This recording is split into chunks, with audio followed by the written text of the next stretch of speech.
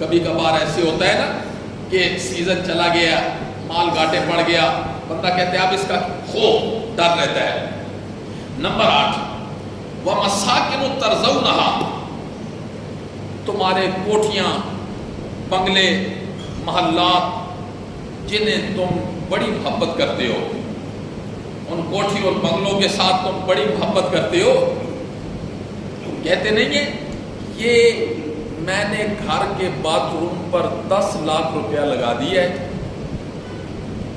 نہیں کہتے لوگ، نہیں لگاتے لوگ، 10 لاکھ تو میں نے کم کہا ہے، اس سے بھی زیادہ پیسے لوگ لگاتے ہیں۔ قرآن نے کیا کہا؟ وَمَسَاكِنُ تَرْضَوْنَهَا، وہ کوٹھیاں، بنگلے، گھر جنہیں تم بڑی محبت کی نگاہ سے دیکھتے ہو۔ یہ 8 چیزیں گننے کے بعد اللہ نے آگے کیا فرمایا؟ اب عاشق رسول کون ہے اس کا قرآن نے ذکر کیا۔ یہ نا یہ عاشق رسول ہوتے ہیں، جی ہم عاشق رسول ہیں۔ اللہ نے فرمایا سنو، 8 چیزیں گننے کے بعد فرمایا احب الیکم من اللہ ورسولہ، اگر یہ چیزیں تمہیں پسند ہیں، یہ 8 رشتے تمہیں زیادہ پسند ہیں تمہاری طرف اللہ کی نسبت، ورسولہ اور اس کے رسول کی نسبت، وجہاد فی سبیل اللہ اور اللہ کے راستے میں جہاد کرنے کی نسبت، اللہ سے، اللہ کے نبی سے، اللہ کے راستے میں جہاد کرنے کی نسبت، یہ 8 رشتے تمہیں زیادہ محبوب ہیں تو فتربصوا، پھر انتظار کرو، پھر انتظار کرو۔ عطا اللہ شاہ بخاری رحمہ اللہ نے منع کیا، میرے صحن سے باہر نکل جاؤ، اللہ کہتا ہے میرے صحن سے فتربصوا، تمہاری ضرورت مجھے نہیں ہے، میرے صحن سے باہر نکل جاؤ، حتی یأتی اللہ بامرہ، پھر میرے عذاب کا انتظار کرو، میرے عذاب کا انتظار کرو۔ واللہ لا یہدی القوم الفاسقین، اللہ فاسق لوگوں کو کبھی ہدایت نہیں دیتا۔ امام الانبیاء کی حدیث کیا ہے؟ آپ نے فرمایا لا یؤمن احدکم حتی اکون احب الیہ من والدہ وولدہ والناس اجمعین۔ امام الانبیاء نے فرمایا تم میں سے کوئی بندہ اس وقت تک مومن نہیں ہو سکتا جب تک کہ اپنے ماں باپ سے بڑھ کر، اپنی اولاد سے بڑھ کر اور کائنات کی ہر چیز سے بڑھ کر مجھ سے محبت کرنے والا نہ ہو جائے، اس وقت تک کوئی مومن نہیں ہو سکتا۔ اب میں نے آپ حضرات کے سامنے قرآن مجید کی یہ آیت پڑھی ہے، اس آیت میں 8 رشتوں کو ایک جگہ ذکر کیا، ان کے مقابلے میں اللہ نے 3 رشتوں کو ذکر کیا، اس میں اللہ نے اپنا ذکر کیا، اس میں اللہ نے اپنے حبیب کا ذکر کیا، اس میں اللہ نے جہاد فی سبیل اللہ کا ذکر کیا۔ اب میری آپ ہر شخص سے میری یہ درخواست ہے، اپنے آپ کو بھی میں شامل کرتا ہوں، ضمیر کا ترازو بناؤ، ضمیر کو ترکھڑی بناؤ۔ دنیا کا سب سے بڑا مفتی یہ دل ہے، یہ بتلا دیتا ہے بندے کو جو تو کرتا ہے صحیح کر رہا ہے کہ غلط کر رہا ہے۔ اب بناؤ ضمیر کو ترازو، ایک پڑلے میں 8 رشتے رکھو اور دوسرے پڑلے میں 3 رشتے رکھو، کون سا پڑلا جھکے گا؟ اس میں اللہ نے کیا ذکر کیا؟ ماں باپ، اولاد، بھائی، بیگم، کاروبار، قبیلہ، یہ سب کچھ اللہ رب العزت نے ذکر کیا۔ اللہ نے فرمایا اگر یہ اللہ اور اس کے رسول اور جہاد فی سبیل اللہ سے بڑھ کر ہے، آج اگر ہم ضمیر کا ترازو بنائیں، اس میں یہ 8 رشتے رکھیں، 8 رشتوں والا پڑلا جھک جائے گا اور 3 محبتوں والا پڑلا اوپر ہو جائے گا۔ ایسے ہی ہے کہ نہیں ہے؟ بولو، ایسے ہی ہے کہ نہیں ہے؟ یہ خود قرآن کہہ رہا ہے، اور مجھے پتہ ہے کہ یہ 8 رشتے جو قرآن نے ذکر کیے ہیں، ان سے بڑھ کر ہمیں اللہ سے محبت نہیں ہے، نبی سے محبت نہیں ہے، جہاد فی سبیل اللہ سے تو ہے ہی نہیں ہے نا، تو کم از کم ان 2 کا زبانی طور پر تذکرہ کرتے ہیں۔ اللہ نے فرمایا اگر ان 8 چیزوں سے محبت ہے، خود پتہ چل جاتا ہے۔ شادی ہوتی ہے، شادی گھر میں شروع ہوتی ہے نا، جس وقت بینڈ باجے والے آتے ہیں، ناچنے والے آتے ہیں، دھمال ڈالنے والے آتے ہیں، رسومات شروع ہو جاتی ہیں، اور پھر جو دولہے والے ہوتے ہیں وہ 400-500 کی فوج کے ساتھ لڑکی کے والد پر حملہ کرتے ہیں۔ ہوتا ہے کہ نہیں ہوتا؟ تو کرنے والا کون ہوتا ہے؟ عاشق رسول۔ کرنے والا کون ہوتا ہے؟ عاشق رسول۔ اور کر کیا رہا ہے؟ 400 کی فوج کے ساتھ لڑکی پر حملہ کر رہا ہے۔ لڑکی والا بیچارہ لڑکی بھی دیتا ہے، سونا بھی دیتا ہے، کاریں بھی دیتا ہے، بیڈ بھی دیتا ہے، صوفے بھی دیتا ہے، فریج بھی دیتا ہے، اور پھر مربے، پھر پلازے، یہ سب کچھ نہیں دیتا۔ اور اوپر سے ہم کیا کہتے ہیں؟ یہ جہیز فاطمی ہے۔ آپ کو تو کسی نے بتایا ہی نہیں ہے جہیز فاطمی کیا ہوتا ہے۔ پتہ ہے کسی کو جہیز فاطمی کیا ہوتا ہے؟ عجیب لوگوں نے ہندوانہ رسومات کو اللہ کے نبی کے مقابلے میں نہیں کھڑا کیا۔ جب یہاں کا تو ہمیں نہیں پتا، یہ دیہاتوں میں پہلے ہم جب بچپن کا زمانہ تھا، اب بات میں نے ساری یہ سمجھانی ہے کہ ان 8 رشتوں سے محبت ہے کہ اللہ اور اس کے رسول سے محبت ہے۔ اور ہم عملی طور پر جب شادی ہوتی ہے نا، شادی، پھر جو لڑکے کے ماں باپ ہوتے ہیں نا، وہ سر جوڑ کے بیٹھ جاتے ہیں، اچھا وہ بھی خفا ہے، وہ بھی خفا ہے، وہ بھی خفا ہے، وہ بھی خفا ہے، شادی کا موقع ہے، سب کو منوانا ہے۔ پھر ماں باپ چلے جاتے ہیں، باپ پگڑی ڈالتا ہے اس کے پاؤں میں، اور ماں اپنا دوپٹہ ڈالتی ہے، آ جاؤ جی، چاچے کا بیٹا ہے، ماموں کا بیٹا ہے، پھوپھی کا بیٹا ہے، تائی کا بیٹا ہے، جی فلاں۔ اور رشتے کیا ہے؟ جو داماد ہے اس کی پھوپھی ہے، اس کو بھی منوانا ہے، جی سب کو منوا کے شادی والے دن اپنے گھر میں لاتے ہیں، اور اللہ اور اس کے رسول کو کہتے ہیں کہ تم ہمارے بیڑے سے باہر نکل جاؤ۔ کہتے ہیں کہ نہیں کہتے؟ سارے کام تو غیر شرعی کر رہے ہیں۔ محبت کس چیز کا نام ہے؟ وہ تو آگے چل کے میں بتاؤں گا نا، محبت کس چیز کا نام ہے، محبت کسے کہتے ہیں۔ تو پھر جہیز فاطمی، وہ میں بتا رہا تھا کہ جب حضرت علی رضی اللہ تعالیٰ عنہ کے ساتھ نسبت ہوئی نا حضرت فاطمہ رضی اللہ تعالیٰ عنہ کی، نبی پاک صلی اللہ علیہ وسلم نے حضرت علی سے کہا شادی کرنے کے لیے کچھ ہے؟ شادی جو کر رہے ہو تو کچھ ہے؟ نے کہا اللہ کے نبی میرے پاس تو ایک زرہ ہے اور ایک گھوڑا ہے، باقی تو کچھ بھی نہیں ہے۔ فرمایا یہ گھر، کپڑے، بستر، دیج کی، یہ کہاں سے آئے گا؟ یہ چیزیں ساری انتظام ہے؟ آپ نے فرمایا حضرت علی سے یہ زرہ بیچ کے آؤ، انتظام کرو، اپنے جہیز کا انتظام کرو۔ اللہ اکبر۔ حضرت علی کہتے ہیں میں باہر نکلا نا تو میری ملاقات حضرت عثمان سے ہو گئی رضی اللہ تعالیٰ عنہ، وہ بھی نبی پاک کے دوہرے داماد ہیں۔ تو انہوں نے پوچھا علی بھائی کہاں جا رہے ہیں؟ انہوں نے ساری بات بتلائی کہ زرہ بیچنے کے لیے جا رہا ہوں، نسبت ہو گئی ہے۔ وہ تاجر تھے، تو انہوں نے کہا اچھا اس کی کڑیاں گنو، زرہ کی کتنی کڑیاں ہیں گنو، ہر کڑی کے بدلے میں مجھ سے 1 روپیہ لے لینا، میں خریدار ہوں اس کا۔ کڑیاں گنی تو 480 کڑیاں تھیں، 480 درہم دیے، 480 درہم دیے، اور کہا مجھے یہ زرہ دے دو، حضرت عثمان کے حوالے کی۔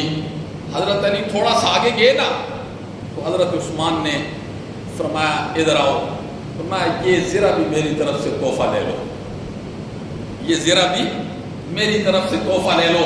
حضرت عثمان رضی اللہ تعالیٰ عنہ کا ارادہ پہلے ہی تھا ان سے تعاون کرنے کا، لیکن اگر ویسے انہیں پیسے دے دیتے نا ان کی خودی میں فرق آ جاتا۔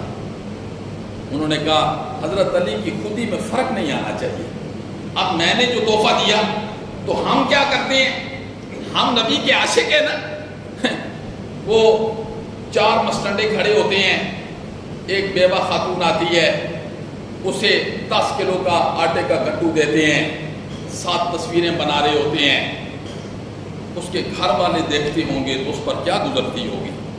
لیکن یہاں میرے نبی کے جو عاشق ہیں نا، ان کا انداز کیا ہے اور ہمارا انداز کیا ہے. جنگ احد کے واپسی پر حدیث کے اندر آتا ہے، جنگ احد سے جب واپسی ہوئی نا تو نبی پاک صلی اللہ علیہ وسلم کی اونٹنی، آپ سوار ہیں، آپ آ رہے ہیں، آپ کی اونٹنی ایک صحابی کی اونٹنی کے ساتھ ہے بالکل، اور وہ نوجوان بچہ ہے خوبصورت. آپ نے فرمایا بیٹا کہاں جا رہے ہو؟ اللہ کے پیغمبر آپ کے ساتھ ہوں. ان کے والد جنگ احد میں شہید ہو گئے. آپ کو پتا تھا یہ فلاں بندے کا بیٹا ہے اور صرف اس کی بیٹیاں ہی بیٹیاں تھیں. تو آپ نے فرمایا اونٹ تیرا بڑا اچھا ہے، بیچتا ہے؟ اس نے کہا اللہ کے پیغمبر کون لے گا؟ آپ نے فرمایا میں لوں گا. تو اس نوجوان نے کہا آپ پھر ویسے ہی لے لیں. امام الانبیاء نے فرمایا کہ نہیں، میں پیسوں کا لوں گا. تو اس نوجوان نے کہا کہ اللہ کے پیغمبر 5000 درہم کا ہے. آپ نے فرمایا اتنی قیمت؟ اس نوجوان نے کہا میں نے تو پہلے ہی کہا تھا آپ مفت لے لیں. آپ نے فرمایا چل ٹھیک ہے میرا تیرا سودا ہو گیا. اونٹ سے اترنے لگا نا، آپ نے فرمایا نہیں، مدینہ چل کے. مدینہ پہنچے، آپ نے اسے 5000 درہم دیا اور اونٹ حوالے کرنے لگا نا، آپ نے فرمایا اونٹ بھی تیرا ہو گیا. نبی کے جو عاشق ہیں، محب ہیں، وہ کیسے لوگ ہیں؟ قرآن نے ان کے متعلق کیا ذکر کیا ہے؟ تو قرآن مجید نے 8 رشتوں کو ذکر کیا ہے، 8 رشتوں کو ذکر کیا ہے.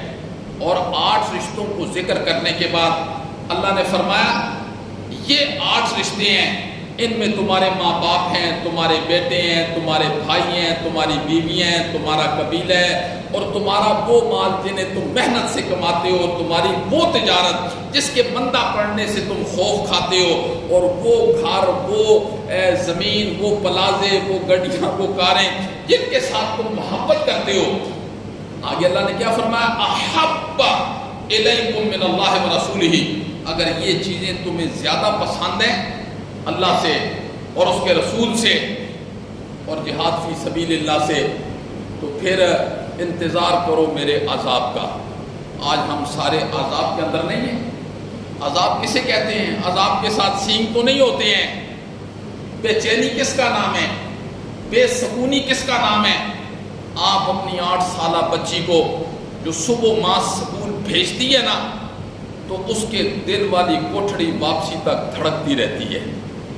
آپ اپنی چھوٹی بچی کو زیور پہنا کے باہر بھیج سکتے ہیں، عزت محفوظ نہیں ہے، مال محفوظ نہیں ہے، جان محفوظ نہیں ہے، سکون نہیں ہے. تو اللہ نے فرمایا اگر یہ 8 چیزیں، 8 رشتے تمہیں اللہ سے، اللہ کے نبی سے اور جہاد فی سبیل اللہ سے بڑھ کر محبوب ہے نا، تو پھر میرے عذاب کا انتظار کرو. اس رمز کو کس نے سمجھا ہے؟ اس رمز کو کہ 8 رشتوں کے مقابلے میں ہم نے اللہ کو ترجیح دینی ہے، ہم نے امام الانبیاء کو ترجیح دینی ہے. اس رمز کو سمجھا تو صرف صحابہ کرام نے سمجھا. جنگ بدر میں کئی مرتبہ میں نے بتلایا، جنگ بدر میں حضرت ابوبکر صدیق امام الانبیاء کے جھنڈے کے نیچے ہیں، ان کا بیٹا عبد الرحمن ابو جال کے جھنڈے کے نیچے ہے. بعد میں کچھ عرصے کے بعد صحابہ مسجد نبوی میں بیٹھ کر جنگ بدر کا تذکرہ چھڑ گیا تو حضرت عبد الرحمن کہنے لگے حضرت ابوبکر کے بیٹے، بابا کئی مرتبہ میری تلوار کے نیچے آئے ہیں، باپ سمجھ کر چھوڑ دیا. ابو بکر نے فرمایا بیٹا رب کعبہ کی قسم ایک مرتبہ بھی میری تلوار کے نیچے آ جاتے نا تم اس دن، تو تمہاری گردن میں تن سے جدا کر کے رکھ دیتا. کیوں؟ کہ اس دن میرا بیٹا تو نہیں تھا، اس دن میرے بیٹے وہ تھے جو محمد عربی کے جھنڈے کے نیچے تھے، وہ میرے بیٹے تھے. یہ پتا چلا کہ یہ ہیں وہ لوگ جنہوں نے 8 رشتوں کے مقابلے میں اللہ اور اس کے نبی کو ترجیح دی ہے، کم از کم ہمیں یہ تو پتہ ہونا چاہیے کہ اللہ رب العزت نے قرآن مجید میں یہ 8 رشتے ذکر کیے ہیں، ان کے مقابلے میں پھر اللہ نے 3 رشتوں کو ذکر کیا ہے، اور پھر اللہ نے فرمایا کہ جو بندہ 8 رشتوں کو 3 رشتوں پر ترجیح دیتا ہے وہ مومن نہیں ہو سکتا، وہ مومن نہیں ہو سکتا۔ مومن وہ ہے جو 8 رشتوں کے مقابلے میں 3 رشتوں کو ترجیح دے گا، اللہ کے رسول اور جہاد فی سبیل اللہ۔ حدیث کے اندر آتا ہے رم سمجھی صحابہ کرام نے، حضرت سعد بہت خوبصورت نوجوان تھے مکہ میں، جب لباس اور خوشبو پہن کے باہر نکلتے تھے نا، خدا باید شاید مکہ کے لوگ کھڑے ہو کے ان کا لباس دیکھتے تھے، اتنے صاحب ذوق تھے لباس پہننے میں۔ ان کے والد بچپن میں فوت ہو گئے، ان کی والدہ نے پالا تو اللہ نے ایمان کی دولت دے دی۔ ان کی والدہ کو پتہ چلا بیٹا میرا تو صحابی ہو گیا ہے، وہ باہر دھوپ پر آئی، اس نے بال کھول دیے، کھانا پینا بند کر دیا۔ کسی نے سعد کو بتلایا کہ سعد تیری ماں تو یہ کر رہی ہے، کئی دنوں سے کھانا نہیں کھایا، مکہ میں دھوپ پر بیٹھی ہوئی ہے۔ اس نے کہا جب تک سعد واپس نہیں آئے گا اپنے دین کے اندر، میں اس وقت تک نہ کھاؤں گی نہ پیوں گی نہ گھر جاؤں گی، اسی طریقے سے بال کھول کے باہر بیٹھی رہوں گی۔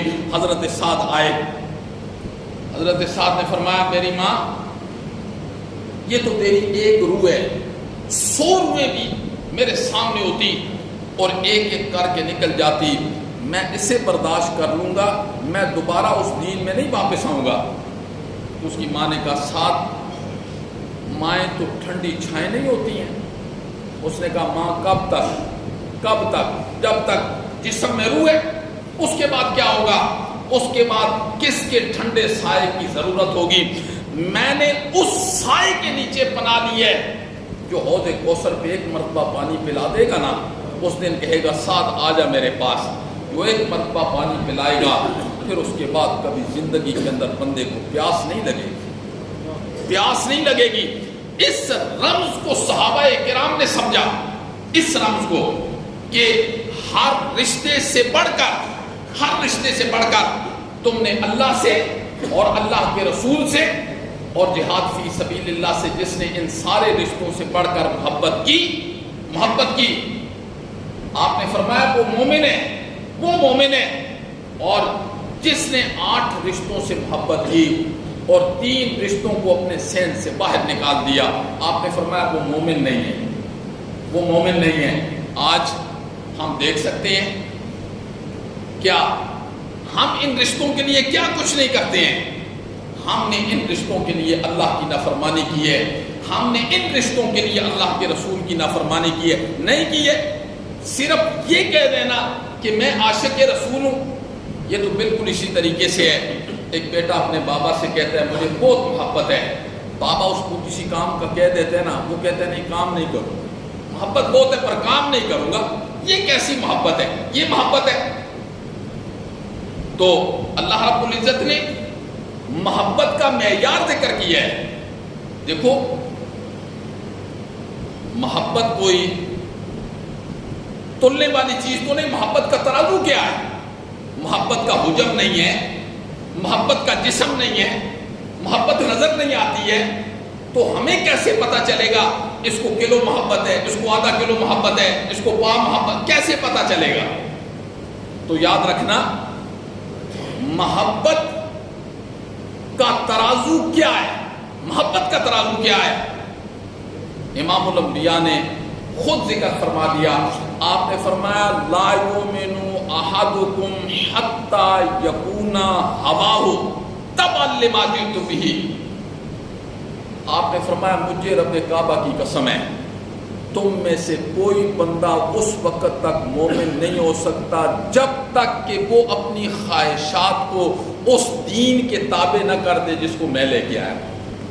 یہ حدیث ہے، لا یؤمن احدکم حتی یکون ہواہ تبعا لما جئت بہ۔ آپ نے فرمایا رب کعبہ کی قسم، جس بندے نے اپنی خواہشات کو میرے دین کے تابع نہیں نہ کیا، میرے دین کے تابع نہیں کیا، آپ نے فرمایا وہ مومن ہو ہی نہیں سکتا ہے۔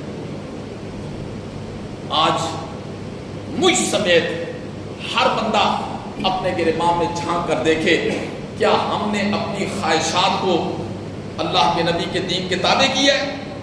قرآن ایک جگہ کیا کہتا ہے؟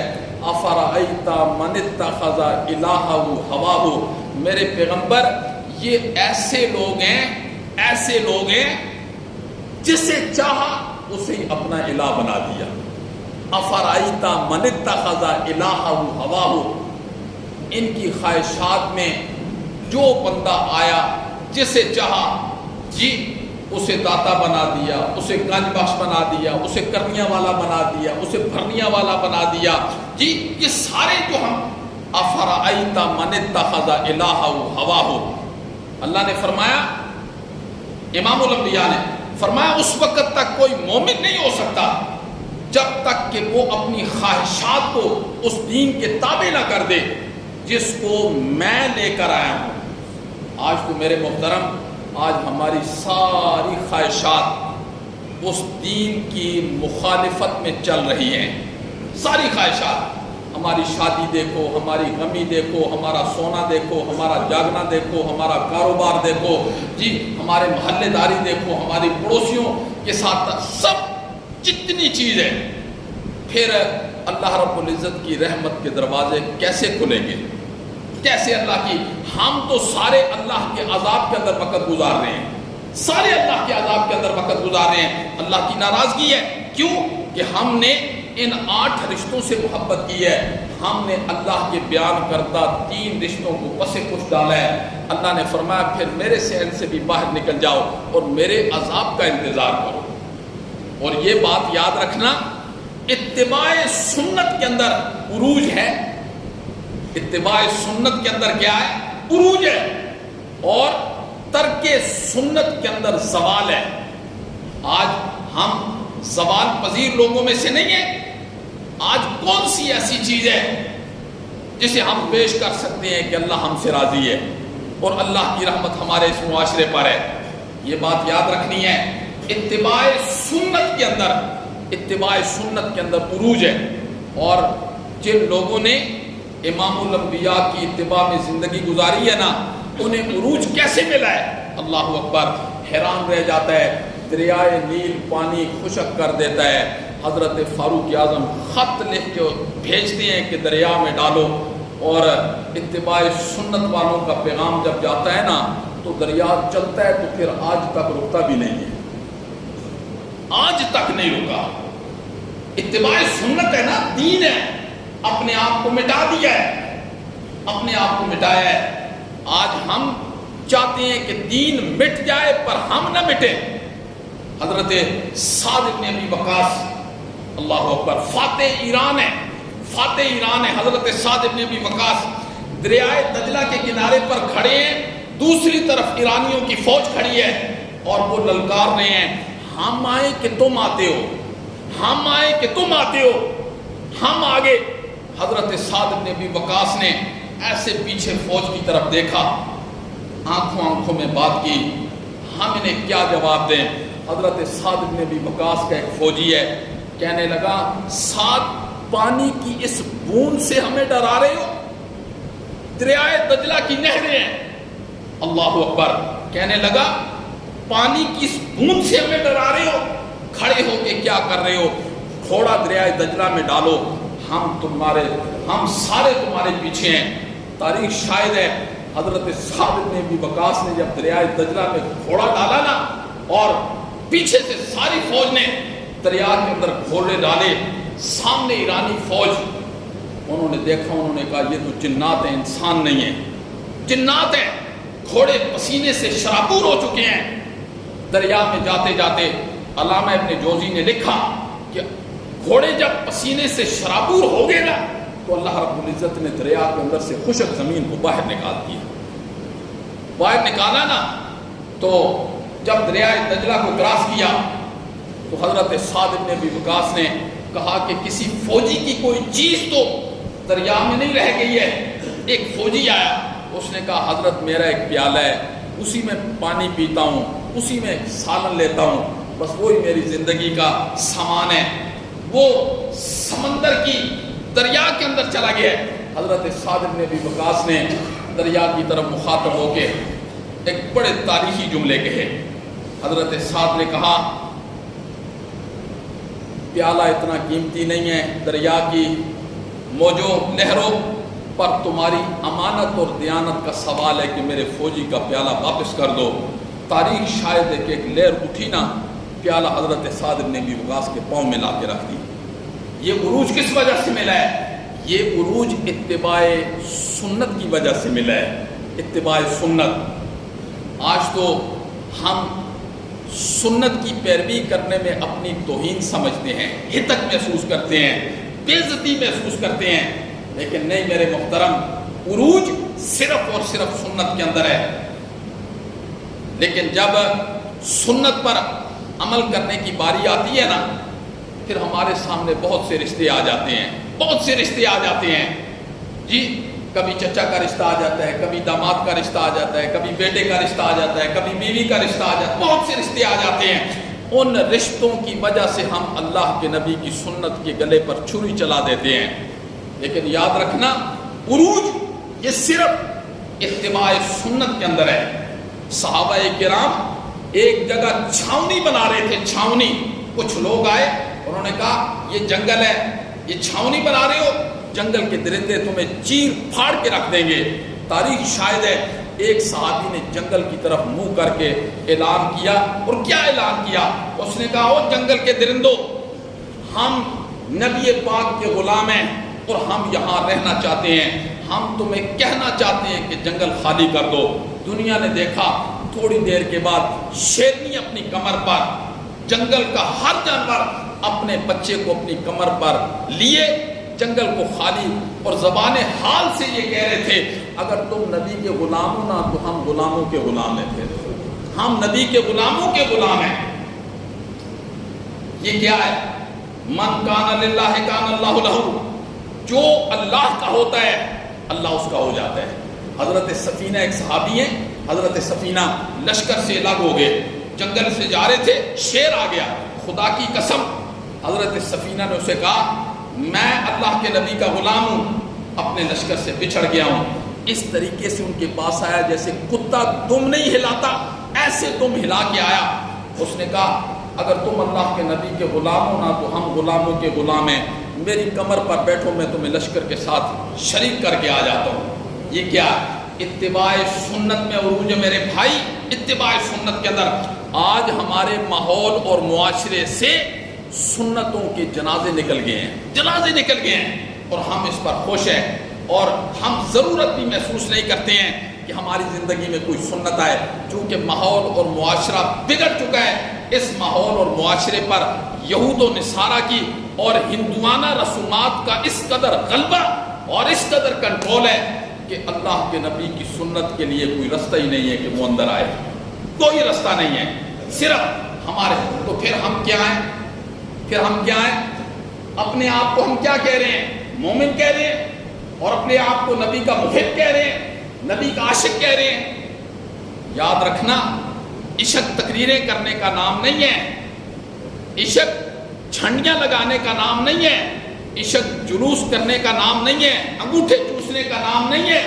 عشق نام ہے اتباع نبوی کا. اتباع نبی کس لیے آئے ہیں؟ لقد کان لکم فی رسول اللہ اسوۃ حسنہ. اللہ نے نہیں کہا لوگوں میرے نبی ہیں، یہ تمہارے لیے آئیڈیل ہیں، ان جیسے اپنے آپ کو بناؤ گے تو جنت کے سائے تمہیں ملیں گے، ورنہ جہنم کی گرمی کے لیے تیار ہو جاؤ. تو یہ دعا کیا کرے میرے محترم کہ اللہ رب العزت ہمیں رسول اللہ صلی اللہ علیہ وسلم کے ساتھ سچی محبت نصیب فرمائے. ہم نے تو کبھی اس انداز سے دعا بھی نہیں کی ہے، کریں اس انداز سے دعا، اللہ مجھے بھی نبی کی سنتوں پر عمل کرنے کی توفیق نصیب فرما دے. آج سارے طریقے ہمارے اندر غیر کے ہیں، کوئی یہودیوں کے طریقے ہیں، کوئی عیسائیوں کے طریقے ہیں، کوئی ہندوؤں کے طریقے ہیں، سارے طریقے غیر کے ہیں. لیکن اپنے آپ کو ایمان کے دائرے میں کھڑا کرتے ہیں ہم. سنو اللہ نے کیا فرمایا، ذرا سنو کہ 8 رشتے اللہ نے ذکر کیے. 8 رشتے فرمایا اگر یہ رشتے تمہیں زیادہ محبوب ہے نا میرے سے، میرے نبی سے اور جہاد فی سبیل اللہ سے، تو فرمایا کہ پھر تم انتظار کرو میرے عذاب کا، میرے عذاب سے تم بچ نہیں سکتے ہو، یہ تمہارے پاس وقت ہے، ابھی تم قرآن کے قریب آ جاؤ، حدیث کے قریب آ جاؤ، میرے نبی کی سنتوں کو تم انہیں پڑھو، ان پر عمل کرنے کی کوشش کرو، وقت تو گزر رہا ہے، اور کیسے زندگی کیسے ہے، ایسے مٹی ہاتھ پر چھوٹی سی رکھ کے پھونک مارو، بس زندگی کی حقیقت بھی یہی ہے، زندگی بھی اسی طریقے سے چلی جانی ہے۔ سنو، اور یہ سورہ توبہ ہے اور اس کی آیت نمبر 24 ہے، اپنے گھر میں چل کے پڑھنا۔ اللہ نے فرمایا قل میرے پیغمبر کہہ دیجئے ان کان آباؤکم، اگر تمہارے ماں باپ، و ابناؤکم اور تمہارے بیٹے، و اخوانکم اور تمہارے بھائی، و ازواجکم اور تمہاری بیویاں، وعشیرتکم اور تمہارا قبیلہ، قوم قبیلہ، واموال اقترفتموہا اور تمہارا وہ مال جو تم نے محنت سے کمایا ہے۔ قرآن نے کیسا جملہ ذکر کیا کہ جو مال محنت سے کمایا جاتا ہے نا، وہ جب ضائع ہو جائے تو اس کی بڑی تکلیف ہوتی ہے، اور جو وراثت میں ملا ہوا مال ہو، چوری کا مال ہو، دھوکے کا مال ہو، فراڈ کا مال ہو، سود کا مال ہو، وہ ضائع ہوئے تو اس کی صحت پر کوئی اثر نہیں پڑتا۔ فرمایا واموال اقترفتموہا، وہ مال جنہیں تم محنت سے کماتے ہو، وتجارۃ تخشون کسادہا اور وہ تجارت جس کے مندہ پڑنے کا خوف تمہارے دلوں میں آ جاتا ہے۔ نمبر 8 ومساکن ترضونہا اور تمہارے وہ گھر جن سے تم بڑی محبت کرتے ہو، میرا گھر ہے، میری کوٹھی ہے، میرا بنگلہ ہے، یہ میری گاڑی ہے، میرے مربع ہیں، بڑی محبت کرتے ہو۔ فرمایا احب الیکم من اللہ ورسولہ، اگر یہ 8 چیزوں کی محبت زیادہ ہے اللہ سے، ورسولہ اور اس کے رسول سے، وجہاد فی سبیلہ اور اللہ کے راستے میں جہاد کرنے سے، ان 8 چیزوں کی محبت زیادہ ہے، فرمایا فتربصوا، بس انتظار کرو، حتی یأتی اللہ بامرہ، یہاں تک کہ پھر اللہ کا عذاب تم پر آ جائے، اس کا تم انتظار کرو۔ اور پھر اگلی بات کیا ہے؟ فرمایا واللہ لا یہدی القوم الفاسقین، اللہ فاسق لوگوں کو کبھی ہدایت نہیں دیتے۔ میرے محترم، آج ہم بڑے خطرے کے کنارے پر کھڑے ہیں، خطرے کے کنارے پر۔ اگر ہم نے اپنے ضمیر کو ترازو بنایا، ان 8 چیزوں کو رکھا، دوسرے پڑلے میں 3 چیزوں کو رکھا، تو یاد رکھنا یہ 8 چیزوں کی محبت والا پڑلا جھک جاتا ہے اور دوسرا اٹھ جاتا ہے۔ ہمیں نظر آ رہا ہے، اور چاہیے تو یہ تھا کہ یہ 3 چیزوں والا پڑلا جھک جاتا اور 8 چیزوں کی محبت والا پڑلا اٹھ جاتا، پھر ہم ایمان کے دائرے کے اندر داخل ہونے والے لوگ تھے۔ اللہ رب العزت ہمیں عمل کرنے کی توفیق نصیب فرمائے اور موت سے پہلے قرآن کی حقیقت کو جاننے کی توفیق نصیب فرمائے۔ ہماری